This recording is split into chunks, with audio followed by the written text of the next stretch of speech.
Sorry. Okay, I'm ready. Test and go. Asanteni sana. Hello, habari na karibuni sana.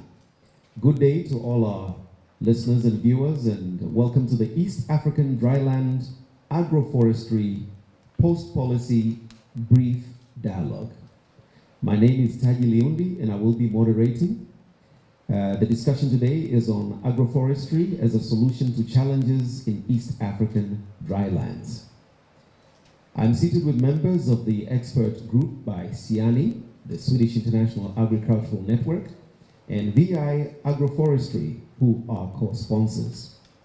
Thank you for investment in trees. And lastly, equally important, fostering inclusive partnerships.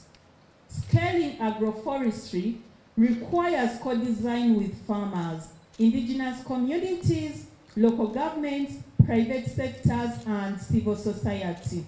So across Uganda, Kenya, and Tanzania, we have seen a lot of achievements and evidence that agroforestry has brought forward. For example, in Kenya, the FMNR, or the Farmer Managed Natural Regeneration in Kitui County, has restored degraded land, improved for the availability, and strengthened household incomes, demonstrating how community regeneration can revive dry lands.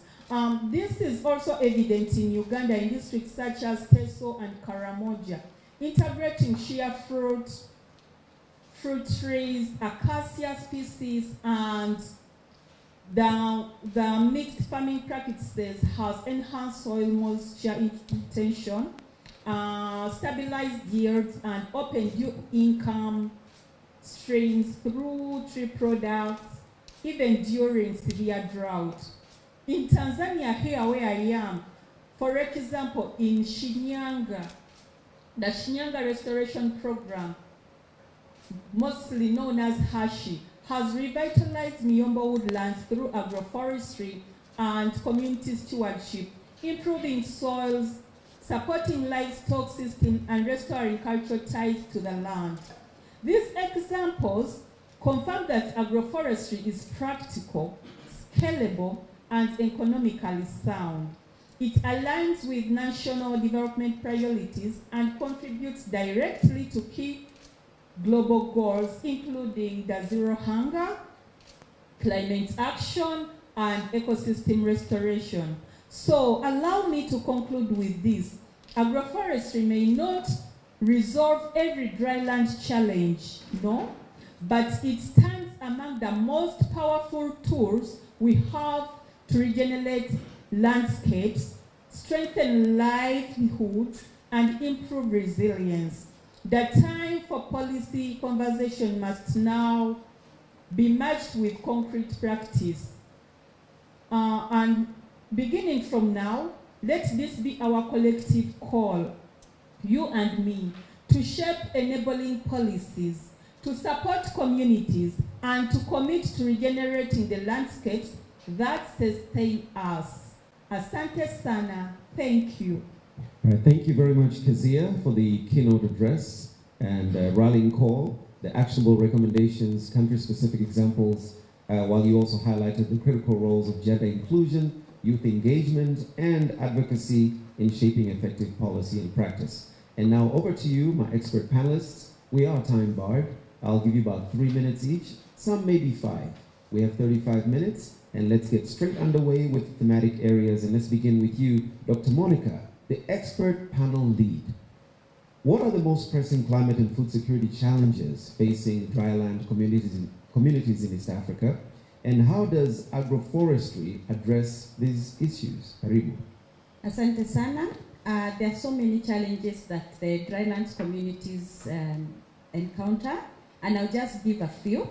One is obvious, the erratic rainfall and prolonged droughts. In the region, the drylands areas, we experience bouts of and very frequent drought periods that affects food production and also nutrition for the families. But agroforestry offers a solution whereby trees improve the soil moisture retention and also modify these areas. The other challenge is on the land degradation and soil erosion, which is a very improve the humus in the soil. The other challenge is on food security, including nutrition, and it is caused by the low agricultural productivity in these areas, especially with the climatic changes. And this means that we need to use agroforestry to help the communities in these areas to diversify on food production. This means that you can do fruit trees, you can also do beekeeping, for example. You can also diversify in terms of vegetables and legumes to ensure that the family is not only calorifically supported, but also nutritional support is offered. We also have the loss of biodiversity and monoculture farming. This is unsustainable farming methods that most of the communities use. We know that in the drylands, the main livelihood source is the animal keeping, and normally it is monoculture or taken as a silo. So we advocate agroforestry because it is about diversity, including trees on the farm especially, and also integrating it with the livestock keeping. And this improves the biodiversity of the areas. It also helps in pest and disease controls and also builds the resilience of the communities in these areas. So a mix of tree and crops and the livestock is very important in these areas. The other one is the conflict that is coming on and off, and especially over the scarce resources. As the climate change eats up, we also have reduced resources that the communities fight over. This could be trees, this could be grazing space, this could be water. And this is causing displacement in these areas, coming together with the gender-based violence that someone will speak about later. And finally, the economic vulnerability and limited livelihood options is also a major challenge in these areas because most of the people there are reliant on very narrow income generating sources that makes them very vulnerable to the climate shocks. So I advocate for trees as they offer multiple income streams. For example, you can get medicine, you can get timber, you can get nuts, honey, call it. So agroforestry actually offers a very sustainable way of dealing with the challenges that we are encountering in the drylands. And therefore, I call upon all of us to embrace agroforestry for community climate change adaptation, to contribute to our global goal on climate action, and also to mitigate the effects or to mitigate emissions of the greenhouse gases as it is our role to the nature. Thank you. All right, thank you, Dr. Monica. It's quite eye-opening, and there is great opportunity with agroforestry to reverse the multitude of adverse effects. It's good to hear. Let's move over to a researcher in the group, in the expert group, Dr. Mlai. You're an agronomist. And what are the most effective strategies for building farmer capacity and strengthening extension services to support agroforestry adoption in the drylands? Yeah, thank you. As you said that if you want any technology to be adopted, you have got to build farmers' capacity and strengthen extension services. So that one also applies to agroforest adoption to dryland farming. Ya kama ulivyosema kwenye swali lako ni kwamba ili teknolojia yote iweze kuchukuliwa na wakulima na kutumika, lazima mkulima awezeshwe na lazima eneo la ugani liweze kuimarishwa. So when we come to farmer capacity building, we must integrate the local knowledge available in the localities so into our new technology so that to make it easy for our technology to be adopted.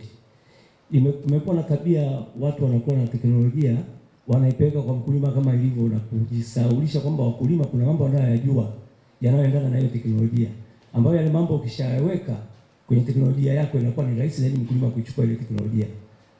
Also, the technology must be location specific and addressing location problem, specific problem.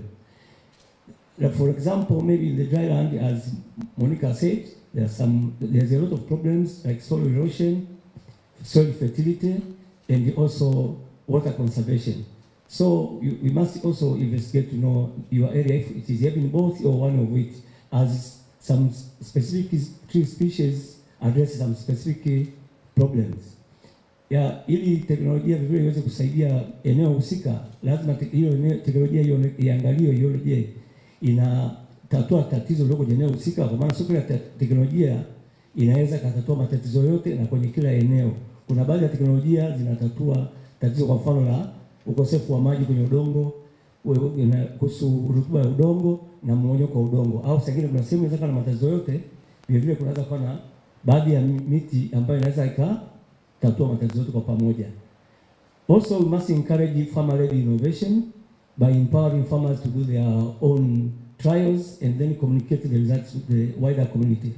As you know that most of the farmers, especially the lead farmers, there are some farmers, they do believe in them that whatever they tell them will be the final and is the correct one, as compared to you who is not used to that community. Lazima tuwawezeshe wakulima wetu wao wanafanya majaribio kwenye maeneo yao kuhusu tatizo linalowakumba, lakini kwa kuwafundisha sisi, ili kwa sababu baadhi ya wakulima wanaaminika sana kwenye kijiji au maeneo fulani, na wakitoa matokeo wakiwaeleza wakulima wenzao wanayafuata zaidi kuliko wewe ambaye ni mgeni. Also, we must make sure that the marginalized and the women must have a secure land tenure, as the agroforest is a long-term investment. Lazima tuhakikishe kwamba wale wakulima, wanawake na watu wale ambao waliotengwa kwenye jamii wanaweza wakapata maeneo na wakiwa na uhakika kuweza kumiliki kwa muda mrefu, kwa sababu agroforest ni eneo ambalo linahitaji uwekezaji wa muda mrefu kuweza kupata matokeo. When we come to strengthening agricultural extension, there we have like training for the agricultural extensions, specifically for the agroforest. They must have specific training for agroforest and climate smart agriculture. Tukija kwenye upande wa kuboresha huduma za ugani, wagani wetu lazima wapate mafunzo yanayohusiana na kilimo msitu. And also we must improve communication between sources and the last consumer, which are farmers, like the communication on the weather forecast and the climate impact. Lazima tuhakikishe tunaboresha mawasiliano kwa wakulima wetu, hasa kwenye mambo ya utabiri wa hali ya hewa na madhara ya mabadiliko ya tabia nchi. Also, we must improve the linkages between various stakeholders in the value chain. We must improve the linkage between researchers and the farmers and the NGOs and the other actors in the value chain. Lazima tuboreshe mahusiano kati ya wakulima na wanaotengeneza teknolojia, kama ni vya agroforestry au ni watafiti, ili kuwe na mawasiliano na kuweza kujua teknolojia zetu tunafanyaje kazi kule kwa wakulima. Also, we must have a robust monitoring, evaluation and learning to know how our technologies are behaving or doing in the field, so that we can correct whenever possible to improve adoption. Lazima tuwe tuna ufuatiliaji ili tuweze kujifunza kujua, je, teknolojia tuzipeleka zinafanya kama tulivyokuwa tunatarajia au kuna mapungufu, na kama kuna mapungufu lazima tuje tuyarekebishe. Yeah, thank you. Alright, nakushukuru sana Dr. Mlai. Asante kwa kutujumuisha wajamii wa Afrika Mashariki kwa tafsiri nzuri ya lugha Kiingereza na Kiswahili, na pia maelezo mazuri sana. Sasa dakika zako naona zimekwisha, inabidi sasa niende kwa mwakilishi wa vijana. I'd like to go over to the youth representative in the group. And Miriam, I hope you're quite ready, and thank you for joining this panel. And let's go straight into your question. Dr. Mlai, you're indicating that there was a final point that you want to quickly make? Yeah, sure. Okay, very quickly, and let's move on. Also, must have diverse communication pathways of delivering our technology to the farmers, like in even the demo plots, farmer field schools, etc. Lazima tuwe na jinsi ya kuweza kufikisha teknolojia zetu kwa wakulima, kama kwa kuwa na mashamba darasa au mashamba ya maonyesho, ili kuwezesha wakulima wetu waweze kuelewa vizuri teknolojia. Asante. Asante, nashukuru sana. Miriam, over to you, and we're looking at inclusion now. And how can we ensure that agroforestry initiatives are inclusive for women, for youth, and indigenous communities that you represent? And also, we've heard about land tenure, decision-making and benefit sharing. Over to you as a young person. Let's tackle this one. Thank you so much. Okay, for me here today, I stand here as the youth representative, representing the youth on the project of VI Agroforestry, which stands for the trees, crops, and livestock on the same land. Okay, the youth are so much left behind in this country in that they feel left out in different projects, and therefore today, as we all know that the youth play a crucial role in promoting sustainable agriculture, enhancing biodiversity, and promoting livelihood. Therefore, in order to achieve the long-term success, we should also involve the community as well as the youth, because they're the one with the largest population in East Africa. And therefore, in order to include the youths in these projects, these are the things that the youths were proposing to be done for. And these are they required or requested for them to join in groups so that they might get the funds in groups, or rather being recognized as groups, and also being helped in capacity building, therefore being provided training and mentorship on leadership programs.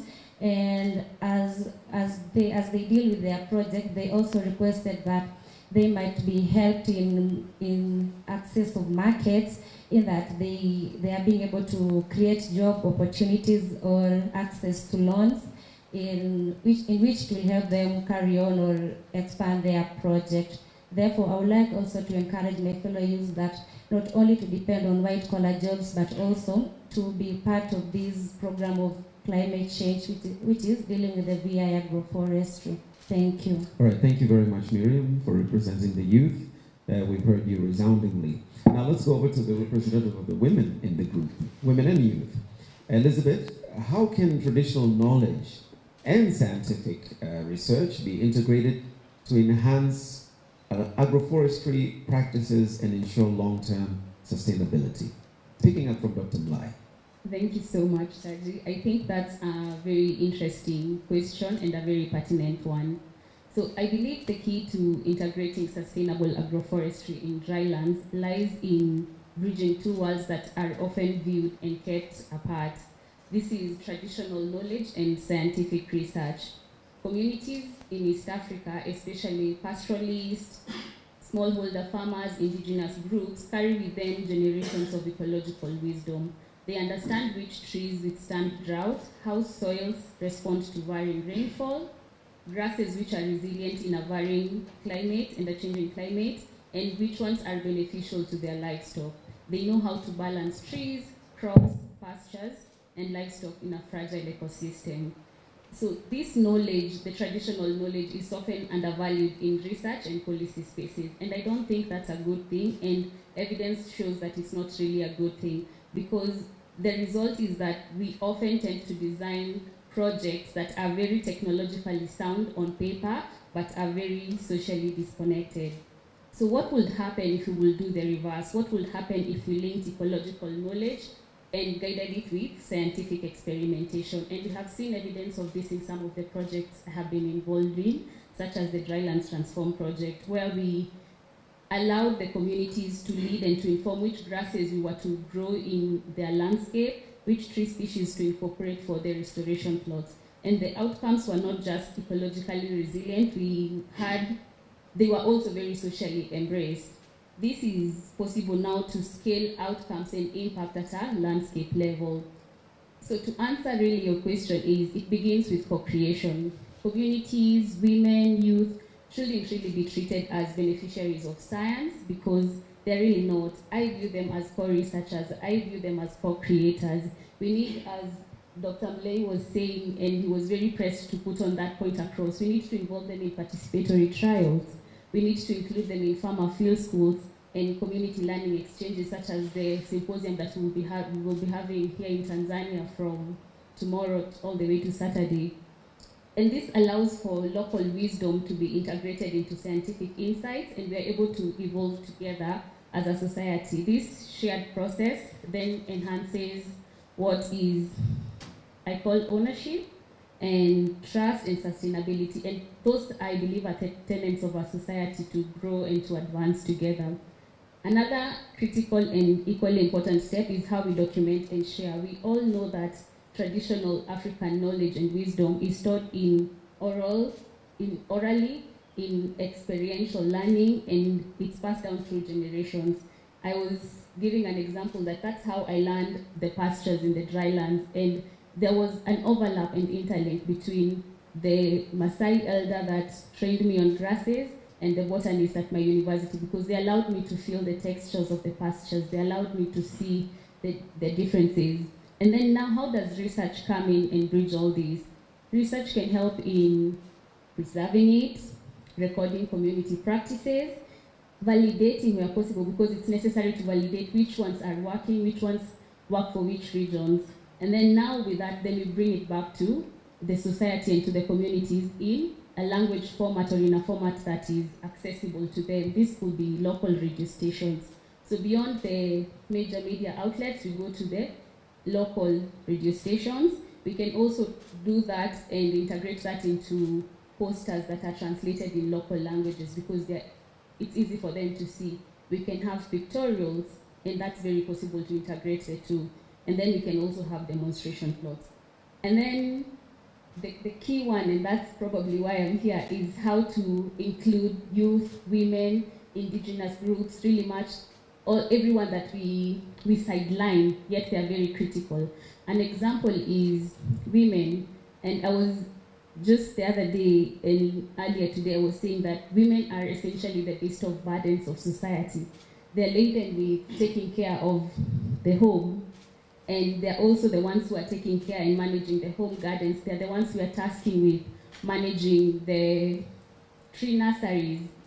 And with them, with all this, because it's practice, it's experience, they're carrying a lot of knowledge that we do not recognize and acknowledge. And it's really necessary that we bring it back together and include it into our practices, our learning, and we broadcast it for the rest of the society to see. So when we ensure that the experiences are shaping research, we're able to design projects and design interventions that actually strengthen both the society as scientific relevant, and they help in fulfilling the SDGs, such as gender equity and practice. Among the ways we can include women is through table banking, and these are practices that we have been doing for a long time and they have been working. So in conclusion, integration is not about science replacing tradition, it's about science listening to tradition, strengthening it, and building on it. And then that way we will have a culture of resilience. Thank you so much. Very compelling argument. There's no way we can argue with you. You're also very ambitious about it as well.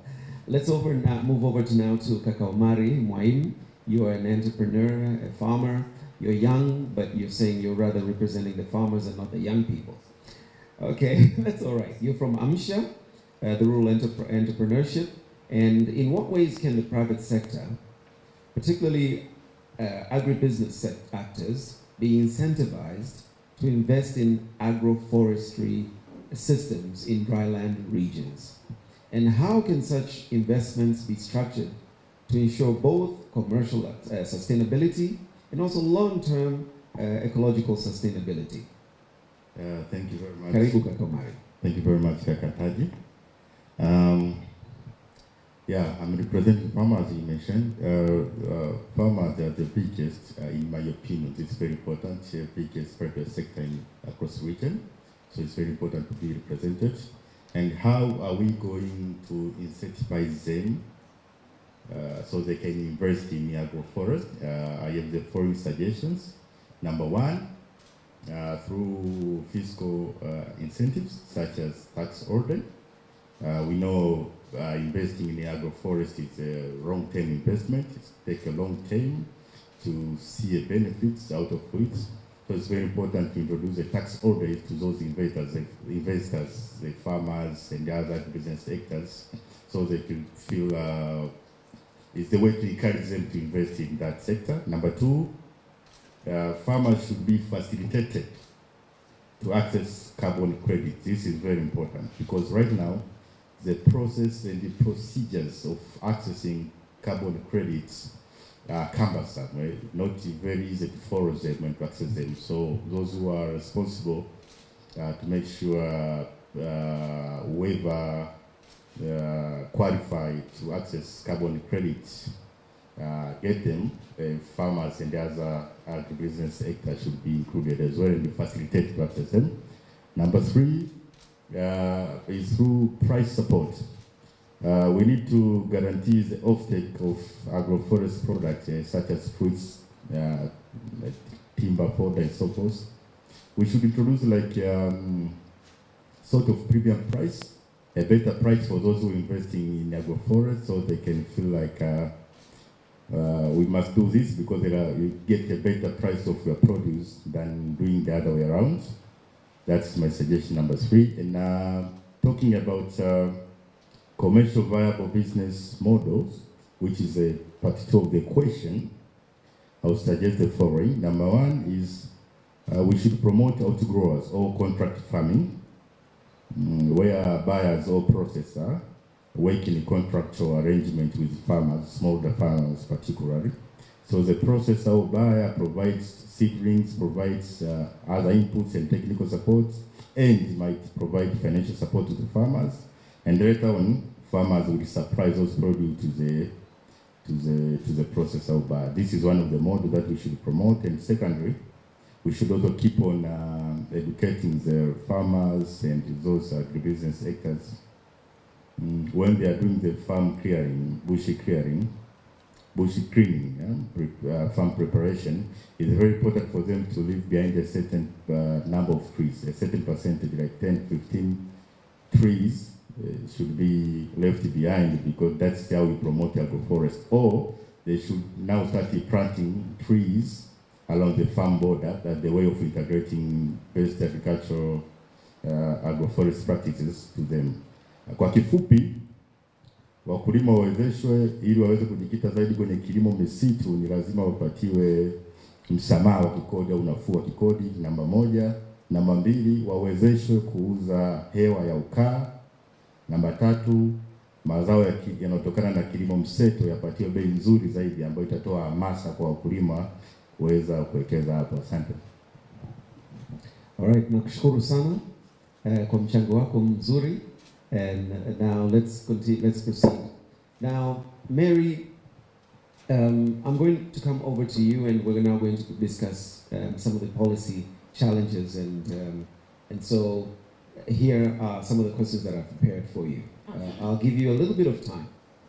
Everybody else has got 2 or 3, 5 minutes, but I'll give you a little bit of time, because this is now where we're looking at the policy issues and looking at how we're going to face the challenges face on. All right, so my question to you is, what opportunities exist for enhancing regional collaboration among East African countries? This is in order to harmonize agroforestry policies and share best practices for drylands restoration. And how feasible is the establishment of an East African agroforestry platform? Thank you very much. Indeed, there is need to have the intergovernmental and stakeholder collaboration among countries in order to achieve the benefits of agroforestry. To start with, we have all acknowledged that Uganda, Kenya, Tanzania have a shared ecological and socio-economic context. These are the 60 to 70% of it being semi-arid and arid zones that faces similar challenges from land degradation, deforestation, as well as the climate vulnerability. So these are common challenges that calls for a harmonized approach to address these particular challenges. And therefore, the East African community already provides a political and institutional framework for environmental and agricultural cooperation. and therefore there is need to establish East Africa Agroforestry Coordination Platform, and this should be a key priority for the Eastern African countries to coordinate the implementation and also the upscaling of agroforestry within the region. We therefore call for establishment of East Africa Agroforestry Coordination Platform. The East African community, or let me talk of Kenya, Tanzania, and Uganda, are at different level when it comes to establishment of policies outside. Kenya and Tanzania have already launched the agroforestry strategy, and now they are at the implementation stage. Uganda is at the end process of finalizing the process. And therefore, there are key knowledge, lessons, challenges that the two countries, Tanzania and Kenya, have already faced that Uganda can learn from. So this platform can provide a platform, let me say a platform where there can be exchange of knowledge and practices, not only for policymakers, researchers, and farmers, but also provide a platform where there will be training, cross-learnings, peer-to-peer exchange that will strengthen the implementation of policies and upscaling of agroforestry within the region. This region has an added opportunity of the fact that we have agroforestry hubs that are situated within the region. These are the research and innovation hubs. For example, we have ICRAF, the World Agroforestry Hub, which provides a great opportunity for agroforestry, not just for scaling up, but scaling out and deep. And therefore, a coordination platform will provide researchers a platform to reduce duplication, a platform to provide evidence for policy, not just policy formulation, but also policy implementation, as well as evidence that can be scaled out within the region that we are facing similar challenges. I would also want to bring out the opportunity of investment opportunities and funding opportunity where there is a coordination or a collaboration within the intergovernment and also the stakeholders within the region. There are opportunities to tap on the funds that exist for large-scale restoration of the dry lands using the agroforestry approach. And therefore, it is time that we come together as a region and tap on these financing and investment opportunities. I'd like to say that tackling the regional ecological and socio-economic challenges calls for a collaborative and inclusive policy implementation. No one should be left behind when it comes to policy implementation. We also have the advantage of that we have strong institutions. There is a high political will to tackle climate change issues. There is political will to restore our land through agroforestry approaches. And there is enough technical expertise to support the process. And we say that the time is now to move from policy to action. Thank you. All right. Elizabeth, I think you'd like to pick up on that one, having listened to you. Karibu sana, you've heard from your colleague, your expert colleague, and so how can the governments of Tanzania and Kenya, for example, put in place their national agroforestry strategies? I believe those are the ones that were a little bit advanced. How can the collaboration between researchers, policymakers, and community actors be strengthened to co-create knowledge and implement the existing agroforestry strategies in drylands? Thank you. I think Mary has tackled the bulk of it, but let me insist on a few points. First, it will be to commend the governments of Kenya and Tanzania. We are used to blaming our governments so much, but when they do a good thing, we can at least commend them. So having the national agroforestry strategies for Kenya and Uganda is a commendable step. It shows political goodwill and recognition that agroforestry And it shows that agroforestry's role in climate resilience and food security is recognized in the two countries, in Kenya and Tanzania. But then now, as Mary has said, it's now time to move from policy creation, because we already have the documents, and move to implementation. Researchers provide valuable data. There's no arguing with that. It's a fact. And then now policymakers define the direction, and they have defined the direction while the community is bringing lived experience. But then now the issue is that we often work in silos. We work individually. So the researchers are in their own hole working on their own thing. Policymakers the same, and communities the same. But now we need to come together. My friends should probably, they've nicknamed me Miss SDG 17 because I'm very championing on partnerships for the goal, and I think it's a very important SDG. So working from working in silos to working together, now we are able to now not miss opportunities to learn from one another. And this is what I want, what I call knowledge bridges. And these are structured spaces that connect actors in a continuous and practical dialogue. The other thing is research institutions can now tailor their findings in policy briefs, in policy language, not just academic language, because we often tend to focus mostly on the publications, but then now moving into policy briefs. And then now with the policy makers, they turn that into multi-stakeholder platforms, as Mary has said, where we have a coordination or a knowledge hub that brings together local elders, researchers, and extension officers, where they meet regularly to align the priorities, because those documents are actually quite action-packed. They have a lot of knowledge. So now we need to align the priorities. Where do we start? Where are we? And how do we move on from there? And then also monitor progress so that we can learn as we move. From experience, we've seen how VI Agroforestry has been doing a good job across the three countries. In Kenya, Tanzania, and Uganda, they've been able to form collaborative outcomes and projects that have been very beneficial with interventions in dealing with climate change, and now with dryland climate change. So integrating trees such as fodder trees into pastoral systems, these have created a sense of ownership and accelerated adoption, because they don't just work an organization, they work together with the farmers, they work together with the civil societies, they are very inclusive.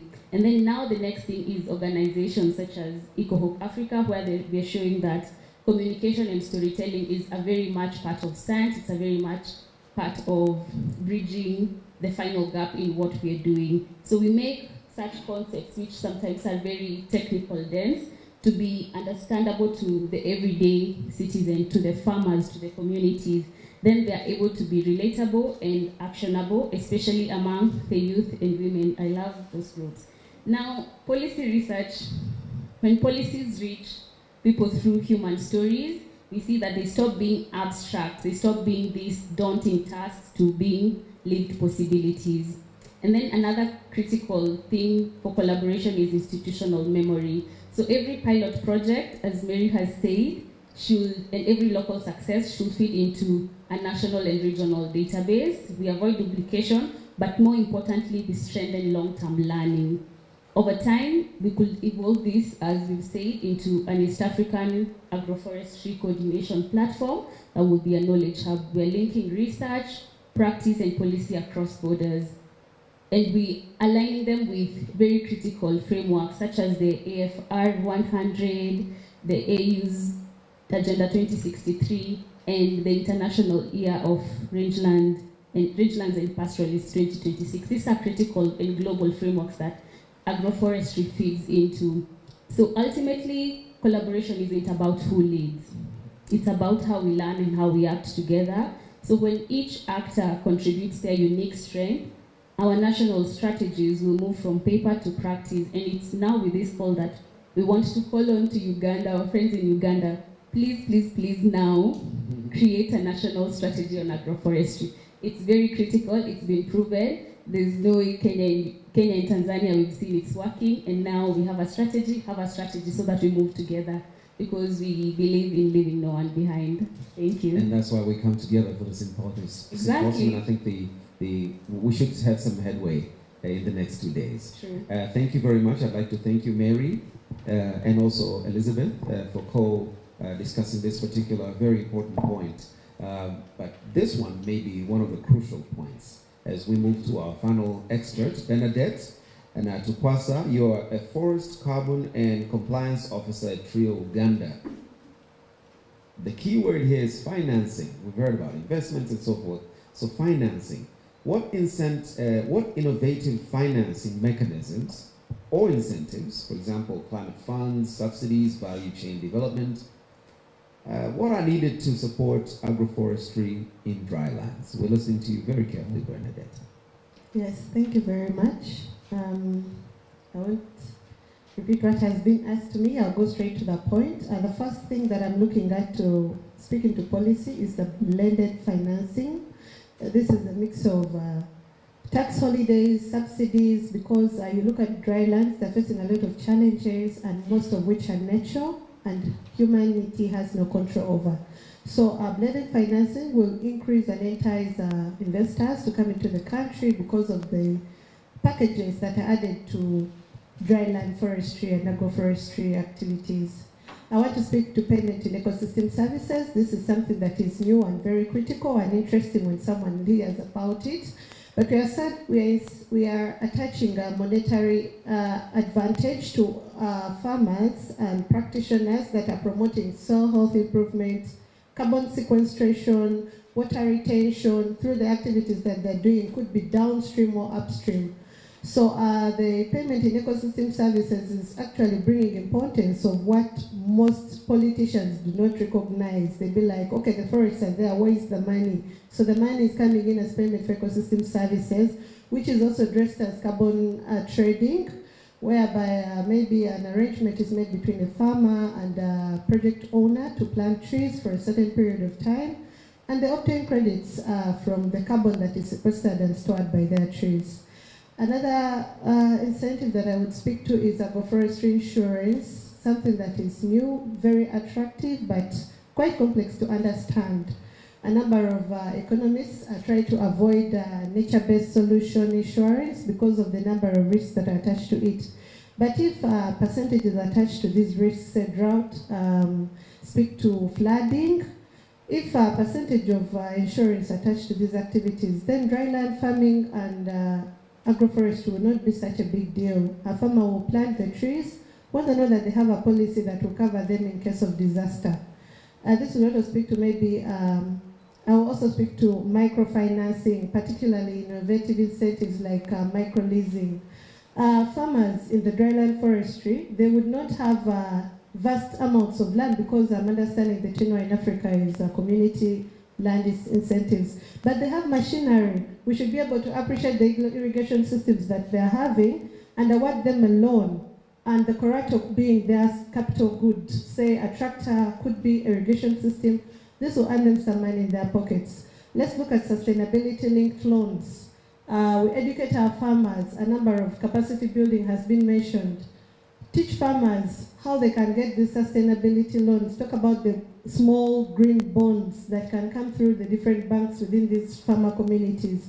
If a given project is bringing in social outcomes, environmental benefits, why not loan these small projects, and the farmers in dryland areas are also benefiting from that. Another key issue is value addition during production. A number of times in Africa, people are even buying food produce on the farm, which is not good. So we should be able to educate our farmers. When someone is buying your produce from the farm, you're not going to benefit. They should be able to have arrangements to dry these crops and maybe process them into a halfway, which will fetch a higher price for the farmer and for the country at large. I think with that, I'm very happy to share the financial insights and hope that they're very actionable and applicable across East Africa. Thank you for listening to me. Thank you very much. We appreciate you very much, Bernadette. And that's rounding off all the experts, and I'm now going to move over to David, my Eri. And David, allow me to introduce you properly as you have the closing remarks. You're the Regional Communications Advisor, VI Agroforestry. You're the Communications Lead, and you're doing the closing remarks. But I do have some questions for you with a slight recap on what our audience has been enjoying, listening, and watching. Ladies and gentlemen, We started off the East African Dryland Agroforestry post-policy brief dialogue, and we were discussing agroforestry as a solution to challenges in East Africa, East African drylands. And our panel experts were from Tanzania, Uganda, and Kenya. I hope you've enjoyed listening to them. And the objectives have been quite a few. We've been discussing climate and food security challenges in dryland communities, policy gaps, community-centered solutions, private sector investments, and innovative financing mechanisms, as you've heard from the final expert, Bernadette. Now over to you, David Maeri. I have maybe one or two questions for you, and those will be centered around how has media coverage influenced agroforestry uptake, and what communication strategies have proven the most effective? Karibu sana. Asante sana Taji. Thank you for that question. I'd like to say that communication, or in Swahili, mawasiliano, is the glue that brings these kind of projects together. Because communication not only helps to develop and to achieve SDG, that's a Sustainable Development Goal 17, which is partnerships for the goals, but it helps to amplify, it helps to bridge advocacy, and it helps with accountability. Those are my 3 A's that I talk about when I'm talking about communication.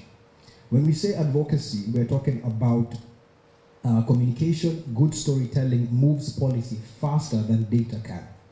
Yani kwa Kiswahili inasukuma ushawishi na wasera, which means that if there is good information and data from some of our research scientists here, we're able to translate that in a way that the people can understand.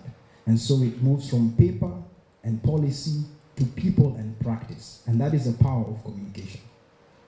Secondly, I talked about amplification. When people see themselves in the stories, they take ownership and they become part of the solution. Yani watu wanachukua suluhisho na wanaitimiza hao wenyewe wakijiona katika zile hadithi in storytelling. And lastly, we talk about accountability. A lot of funds have been put here. Kuna fedha nyingi ya kutimiza mradi kama huu. Na bila communication, bila mawasiliano, mtutajuaje kama hili limetimizwa? And so we need to have storytelling and communication in order to understand how the funds have been utilized, the challenges, and the lessons learned from communication. Some of the things that have worked for us is using digital, kutumia mtandao, to reach the youth. As you know, the youth are very tech savvy. And so these are some of the strategies that have worked for us. Our success story is in Kenya, where we were doing some advocacy work, using conferences, using content digitally and print media. And we were able to utilize that information and the storytelling to shift policy in respect to pesticides. And we were able to see in Kenya some of the policies overturned and new ones put in place to advocate for organic pesticides. And so storytelling, communication is very key. It translates science into action. Inasaidia wakulima kuelewa mbinu mpya na viongozi wa sera kuona ushahidi wa kuwekeza. It's helping policymakers see the evidence for the investments that need to be made. And so communication is a key and crucial and strategic part of such projects, of development, of agroforestry. Kwa ufupi, mawasiliano kamilifu huleta maendeleo endelevu kwa wakulima wadogo na kwa jamii. Asante.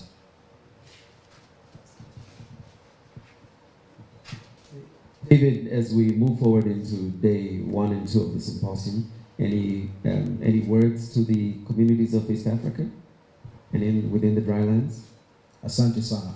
I would like to take this opportunity to invite wadau wote kutoka Tanzania, kutoka Kenya, pia Uganda na Afrika nzima.